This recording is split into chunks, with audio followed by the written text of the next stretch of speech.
Hey guys, Dr. Kristie Ennis. If you are 50 and older, there are some certain exercises that can actually make things worse from an injury standpoint, joint achiness, and stiffness standpoint. So I'm going to go over 3 exercises that are kind of and ways to make them better, and a couple things to be cautious about also at the end. Exercise 1 is the full sit-up. Look as I strain to try to do this one. Now, I know some people do this in everyday life, and that's fine, but here's why we don't want to do it. Number 1, it puts a lot of stress and strain actually through the spine. A ton of force in that flexion. So even just going to here actually puts a lot of force. Going all the way up actually puts even more force on it. Number 2, if you have some weakness in your abs, what's going to take over are not just the spine, which we already know, but those hip flexors as well. Now, the hip flexors also attach to the spine. So you tighten, you use those, abs aren't working very well, spine's already getting used more than it should. You add tight hip flexors on, see these sit-ups are messing me up. Hip flexors with that, and that pulls on the spine too. So sometimes even just doing one sit-up, people will go, "Ugh, my back really hurts." So just imagine now adding weight to that and adding numerous repetitions. So now let's go over some alternatives that are a little kinder to the spine. So a great alternative lying on your back, you can do this on the bed too, are little marches. Now this one seems nice and easy, simple, but not necessarily easy.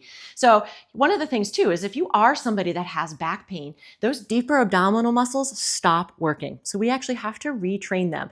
Even if you don't have back pain, you've got bad posture, you sit a lot, these deeper abdominal muscles don't work very well. So step 1 is actually thinking about gently pulling in your belly button. It's not arching or tilting the spine at all. It's just a movement in through the abdominal muscles. I have people take their hands on their hips to make sure that's engaged, and you're breathing, of course. And then you're going to lift one knee without tilting the hip and still breathing. That's the other thing. Pat your head, rub your belly. But this one, like I said, even though it is simple, it is not easy if those muscles haven't been working very well. So this is kind of level 1. And then I'm going to show you an advancement of this one. To make this a little bit more difficult, we're going to add some arm movement in. So as I raise my right knee, my left arm is going to go overhead. Now, as I add in body part movement around the spine, the muscles that support it have to work a little bit harder so we're not moving and jiggling all over the place. If that, again, feels easy and you can keep those abdominal muscles active without blooping, you can raise both legs up and then get that dead bug or struggling turtle in that same idea, just with the legs up. Exercise 2 is an exercise I'm not even going to use weights for because it just is that uncomfortable. And I don't really have shoulder problems. So you can see maybe this wouldn't be great. So this is the upright row. So the traditional exercise with a kettlebell or dumbbell, we're lifting that weight or weights, the elbows come up, so we're internally rotating into that shoulder. And even just doing this right now, I can feel that pinching. And like I said, I don't actually even have shoulder problems. So this is what we call an impingement position. And it's even a test we do for people to see if they have shoulder impingement. So not a good thing. Basically what happens is that you take this collarbone and you're taking the top of the humerus and you are banging them together. Like banging anything together generally doesn't go well, right? But you also have rotator cuff muscle that passes through here, some ligaments. So all those things can get frayed just by this stupid, simple movement. So I'm going to show you an alternative to help work the same muscles, but in a safer way.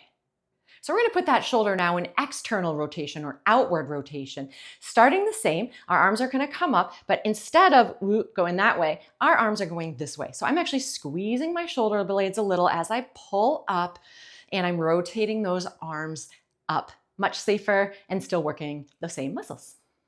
All right, this next one, another one I am not doing with weights because it doesn't feel good. But if you are my age or older, you probably were taught this in the gym too. As a shoulder press, coming behind that head a little bit and coming up this way.